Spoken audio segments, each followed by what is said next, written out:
కావాలనుకుంటారు final గా ఎంతవరకు fight చేసి మళ్ళీ సూసైడ్ లాంటివి ఇప్పుడు ఏం చేస్తారు ఫైనల్ చెప్పండి.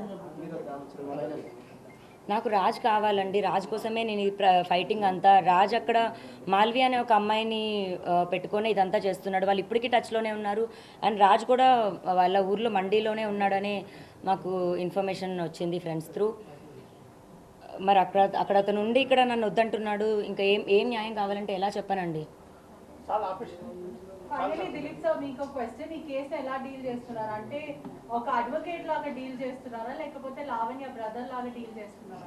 అడ్వకేట్లో చేస్తుంటే బాగానే ఉండేదమ్మా. 7:30 తర్వాత ఫోన్లో ఎత్తక్కలేదు. కానీ అర్ధరాత్రి 1 గంటన్నర కూడా కొంతమంది జర్నలిస్టులు మమ్మల్ని నిద్రలేస్తే లెగుతున్నాం, ఈ పిల్లంటికి పరుగులు పెడుతున్నాం, డ్రైవర్లు అందుబాటులో లేకపోతే మనమే కారేసి తిరుగుతున్నాం. కాబట్టి సో మీ సిస్టర్ ని ఎలా ప్రొటెక్ట్ చేసుకుంటారు? ఎందుకంటే ఇప్పుడు తనకి మెంటల్ కండిషన్ బాగాలేదు కాబట్టి సూసైడికల్ టెండెన్స్ ఎక్కువ వస్తున్నాయి బికాస్ ఆఫ్ ఆ ట్రామటైజ్. సో మీరు మీ క్లయింట్ గా కానీ లేకపోతే సిస్టర్ అంటున్నారు కాబట్టి ఎలా ప్రొటెక్ట్ చేస్తారు? లేడీ అడ్వకేట్ ఈ రోజు నుంచి కూడా అమ్మాయితో ఉంటుంది. అంగో అక్కడ ఉంది వందనాలు అక్కవత్, ఆ పిల్ల అమ్మాయితో పాటు ఉంటుంది.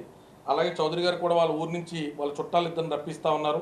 సో వీళ్ళ ముగ్గురు కూడా ఆ అమ్మాయి ఇంటికాడే ఉంటారు.